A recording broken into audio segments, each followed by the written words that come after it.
నమస్తే. ఎట్టకేలకు జై బాలయ్య. ఎస్, ఎట్టకేలకు బాలయ్య గారు అఖండ 2 తాండవం థియేటర్లో హల్చల్ చేస్తుంది. అయితే ఒక్కసారిగా థియేటర్ ఓనర్స్ కానీ, డిస్ట్రిబ్యూటర్లు కానీ, ఎగ్జిబిటర్స్ కానీ వీళ్ళందరూ కూడా అవాక్ అవుతున్నారంట. ఏంటి అవాకు?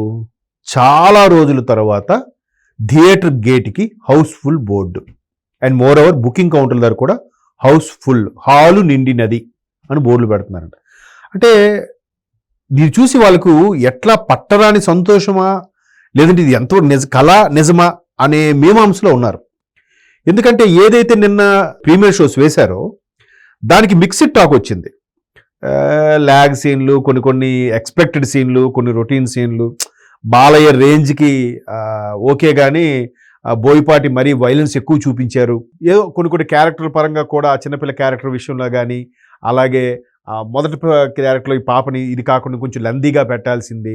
తర్వాత హీరోయిన్ సంయుక్త క్యారెక్టరు మరి ఏదో పాట కోసమో పెట్టారు, ఏదో మమ్మ అనిపించినట్టు పెట్టారు, మొత్తం అన్ని పెట్టారు. బట్ బాలయ్య 1 మ్యాన్ షో, తర్వాత తమన్ మ్యూజిక్ హైలైట్ సినిమాకి మిగతాది ఏం మామూలు ఏంది. సెకండ్ హాఫ్ ఓకే పర్వాలేదు, ఫస్ట్ హాఫ్ బోరు, ఇలా రకరకాలుగా ఎన్ని అవుతుంటే అందుకే ఈ ఎగ్జిబిటర్స్కి, డిస్ట్రిబ్యూటర్లకి గేటు ముందు హాలు నిండినది, హౌస్ఫుల్ బోర్డులు చూసి నవ్వాలా ఏడాలో తెలియట్లేదు. ఎందుకంటే శుక్రవారం, శని, ఆదివారం ఈ 3 రోజులు ఎట్లాగూ హౌస్ఫుల్ కలెక్షన్స్ వచ్చేస్తాయి.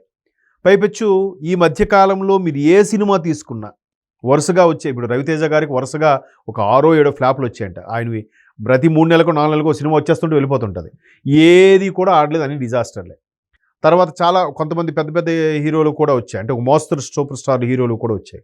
వాళ్ళవి కూడా ఈ శుక్రవారం రిలీజ్ అయితే మళ్ళీ శుక్రవారం ఉండట్లేదు. బాగుంది, పర్వాలేదు, బాగానే ఉందని టాక్ వచ్చినా కూడా ఆడట్లేదు. ఇదిలా ఉంటే సోషల్ మీడియా వేదిక మీద రివ్యూస్ రాసే వీళ్ళందరూ కూడా 2.5 మ్యాక్సిమం దేనికి 2.75 కూడా ఇవ్వలే. అందరికీ 2.5 ఇస్తున్నారు. సో అంటే ఏంటి, అవుట్ ఆఫ్ 5 2.5 అంటే యావరేజ్ అనే కదా. 2.5 అంటే బిలో యావరేజ్. దీంతో సగం ప్రేక్షకుడు ఏముందిరా ఒక 4 రోజులు అయితే ఓటీటీకి వచ్చేస్తుంది అనుకునే తరుణంలో అఖండ 2 హాల్ నిండింది అనే కాన్సెప్ట్ చాలా అబ్బురుపరుస్తుంది. సేమ్ అఖండ 1కు కూడా మీరు అబ్జర్వ్ గుర్తుందో లేదో మీకు చాలామందికి, సరిగ్గా సెకండ్ వేవ్ అయిపోయింది కరోనా. సెకండ్ వేవ్ 21లో వచ్చినట్టుంది. 21 ఎండింగ్లో డిసెంబర్లో ఎప్పుడో అఖండ రిలీజ్ అయింది. సేమ్ ఇదే టైంకి ఒక్కసారిగా థియేటర్లకి సుమారుగా 1.5 పాటు 2 ఏళ్ల పాటు ఇళ్లకే పరిమితమైన ప్రజలందరూ ఒక్కసారిగా ఈ ప్రేక్షకులు అఖండకి జై కొట్టారు. భయంకరమైన బ్లాక్ బాస్టర్. ఏ రేంజ్లో అంటే బాలయ్య కెరియర్లో టాప్ 10 బ్లాక్ బాస్టర్ లిస్టు తీసుకుంటే అందులో అఖండ ఒక ప్లేస్లో ఉంటుంది. అటువంటి అఖండ మరల సేమ్ సెంటిమెంట్గా, సేమ్ కాన్సెప్ట్తో అఖండ 2. అయితే ఇక్కడ సినిమా ఆద్యంతం అంటే అఖండ 1 సినిమా చూసిన వాళ్ళకి అర్థమవుద్ది. 1లో ఉన్న కాన్సెప్ట్ని 2లో కొంచెం ఎలాబరేట్ చేశారు. అంటే ఖండాంతరాలు దాటేలాగా స్టోరీ వెళ్తుంది. భారతదేశాన్ని బార్డర్ దగ్గరికి వెళ్ళిపోయి ఎలా కాపాడారు ఏంటి, ఒక సిద్ధ పురుషుడు, ఒక యోగి, ఒక అఘోర లాంటి వ్యక్తి వచ్చి తన కుటుంబంతో పాటు తన దేశాన్ని ఎలా కాపాడుకున్నారు అనేదే, సనాతన ధర్మాన్ని ఎలా కాపాడారనేదే ఒక కాన్సెప్ట్. సో దాని మీద ఇప్పుడు హౌస్ఫుల్ బోర్డులు రావడం, పాజిటివ్ టాక్ వచ్చింది, మిక్స్డ్ టాక్ వస్తుంది. అంటే బ్యాడ్ టాక్ అయితే ఎక్కడ రాలేదు, అబో యావరేజ్ ఈ టాక్లో నడుస్తుంది. బట్ బాలయ్య గారికి కదా, బాలయ్య గారికి యావరేజ్ అంటేనే సూపర్ హిట్, అబో యావరేజ్ అంటే ఇంకా బొమ్మ బ్లాక్ బాస్టర్. సో చాలా రోజుల తర్వాత ఈ విధమైన కలెక్షన్స్, జనాలు తండోపతండాలుగా థియేటర్స్కి వెళ్ళడము, గుమికూడడము, తర్వాత బ్యాండ్ బాజాలు, తీన్మారులు, అలాగే పాలాభిషేకాలు, ఇంకా బాలయ్య బాబు ఆ అఘోర గెటప్ అయితే ఎక్కడ చూసినా అదే. ప్రతి ఏరియాలో బాలయ్యకి సంబంధించిన ఏవైతే ఈ పోస్టర్లు ఇవి ఉన్నాయో ఆ పోస్టర్లు పెడుతూ వాటితో పాటు నందమూరి ఫ్యామిలీ అందరూ ఫోటోలు పెట్టి మరొకసారి పండగ ముందుగా వచ్చిందని చెప్పి హోర్డింగ్లు కూడా పెడుతున్నారు. ఈ మొత్తం వ్యవహారం బాలయ్య అఖండ 2 మరొక్కసారి అఖండలాగే బ్లాక్ బాస్టర్కి వెళ్ళే దిశగా ఉంది. మధ్యలో భగవంత్ కేసరి లాంటి బ్లాక్ బాస్టర్లు కూడా వచ్చాయి. సో మొత్తం మీద బాలయ్య సినిమా అఖండ 2 అబో యావరేజ్ టాక్ సొంతం చేసుకుంటుందంటే ఖచ్చితంగా బాలయ్య లాంటి స్టార్డమ్ ఉన్న మాస్ హీరోకి అది బొమ్మ ఇరగేసినట్టే లెక్క. ఎందుకంటే కలెక్షన్స్ కూడా ఈ 3 రోజులే కాదు, నెక్స్ట్ క్రిస్మస్ హాలిడేస్ కూడా రాబోతున్నాయి. ఇంకొద్ది రోజుల్లో అంటే మ్యాక్సిమం నెక్స్ట్ ఫ్రైడే వరకు ఈ కలెక్షన్స్ రాబట్టుకోగలిగితే అన్ని సమస్యలు తీరిపోతాయి. ఏదైతే 14 రీల్స్ ప్రొడ్యూసర్స్ అటు హీరోస్ వాళ్ళకి బాకీ పడ్డారో ఆ బాకీలు క్లియర్ అయిపోతాయి.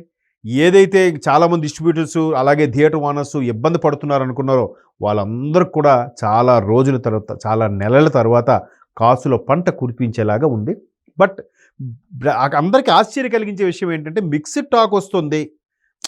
ఫస్ట్ హాఫ్ అంతా ఓ మాదిరిగా ఉంది, సెకండ్ హాఫ్ బాగానే ఉంది, ఓకే ఫ్యామిలీతో చూడదగ్గ సినిమా, చిన్న వైలెన్స్ ఎక్కువైంది కానీ ఓకే అంటే ఇలాంటి బాగుంది, వెంటనే చిన్న పెదవి విరుపు, సూపర్గా ఉంది, చిన్న పెదవి విరుపు, ఇలాంటి మాటలతో మిక్స్డ్ టాక్ వచ్చినా కూడా బాలయ్య గారి గెటప్ కోసమే, బాలయ్య గారి యొక్క విశ్వరూపం కోసమే ప్రేక్షకుల్ని థియేటర్ వరకు రప్పిస్తుంది. సో మొత్తం మీద అఖండ 2 శివతాండవం గ్యారంటీ ఇది ప్లస్ పాయింట్ ఏంటంటే బోయపాటి గారి డైరెక్షన్ హైలైట్ ఉంది. నెక్స్ట్ కొన్ని డైలాగ్స్ చాలా బాగున్నాయి. ఈ కైలాస పర్వతం సంబంధించి కానీ, సనాతన హైందవ ధర్మం ఆ డైలాగ్ కానీ చాలా బాగా అనిపించింది. అంటే ఆయన మరి అట్లా పవర్ఫుల్గా రాయించుకుంటాడు. మేబీ ఆయన కూడా కొంత సొంతంగా రాస్తాడు. ఫ్లూటు జింక ముందు కాదు సింహం ముందు ఊదు అన్నట్టుగా ఉంటుంది కదా, చూసారా? అలాంటి డైలాగులు ఇక్కడ కూడా చాలా పడ్డాయి.